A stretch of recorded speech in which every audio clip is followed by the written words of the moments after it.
I spent the first 7 years of my life here. We grew up, my brother and sister and I grew up on Egerton Street, which is not near the campus, but certainly we grew up in a household that was as vibrant, a great neighborhood. Unfortunately, it's had some tough times since then, but certainly, it stands out for me as a really important part of my childhood. I went to Trafalgar Public School for the first few years of my schooling. Then we moved. We moved to a place called Exeter, which is about a half hour north of here. And then I came back to go to Western in my undergrad. So you were born in London? Born in London, yes. Okay. Well, certainly I always look up to my father and grandparents and my mother. I think they provided a foundation for me. My grandparents, because my two grandmothers were essential in my upbringing. They lived with us for a long period of time, especially my maternal grandmother. She helped raise us, and my other grandmother she would come to Canada every 6 months and visit all her children, and she would stay with us for a long period of time too. It's one of the reasons I'm fluent in Greek. It was the only way to converse with my grandmothers. So they had a huge role. Beyond that, though, I look to people like Lester Pearson, Robert Kennedy. People like that have really stood out in my childhood. I remember reading voraciously on those two people.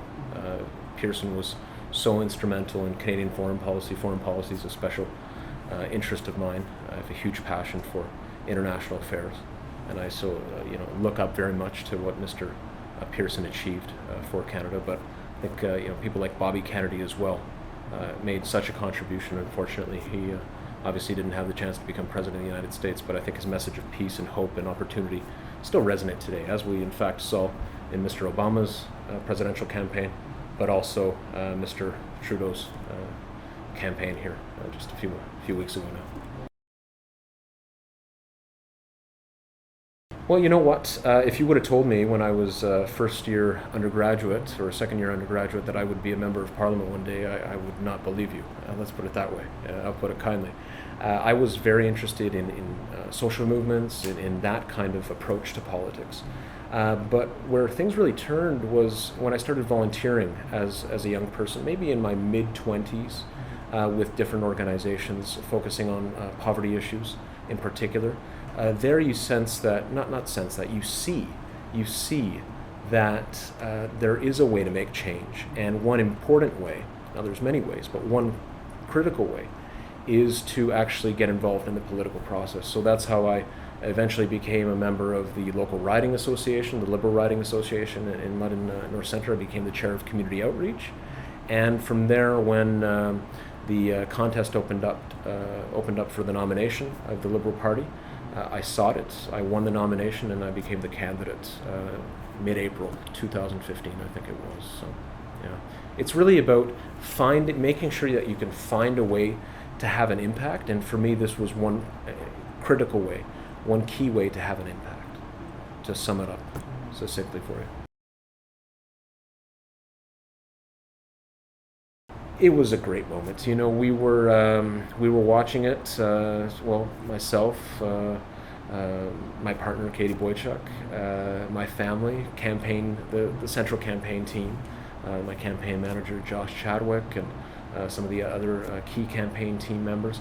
It was just a feeling of joy, that we had achieved our goal. But I was always cognizant of the fact, even on election night, even when we walked in, and there was the embrace of people, and everybody high-fiving and all that. It's wonderful stuff. But always very cognizant of the fact that there's a lot of work to do. So I feel a real sense of responsibility. There is still, if I'm walking down the street, let's say downtown somewhere, this just happened last week. People come up and whether it's downtown or in the grocery store, people come up and wish congratulations, and that's a very kind thing. I really appreciate that. But you can't get caught up in that, because if you do, you're taking your eye off the ball. We have a real responsibility as members of Parliament to be the voice of our community in Ottawa, and that's why I'm doing this. So it's great to celebrate, and that night was particularly euphoric. but we have to focus on the work. Well, there's certainly a few issues, that are particular priorities for London going forward. I think, and this speaks to the needs of many students, we need a modern transit plan. London is the only major city in Canada without a rapid transit without a rapid transit system. And we need to change that. Certainly the municipality and Mayor Matt Brown are talking about that. Justin Trudeau on a federal level has spoken about the need for infrastructure.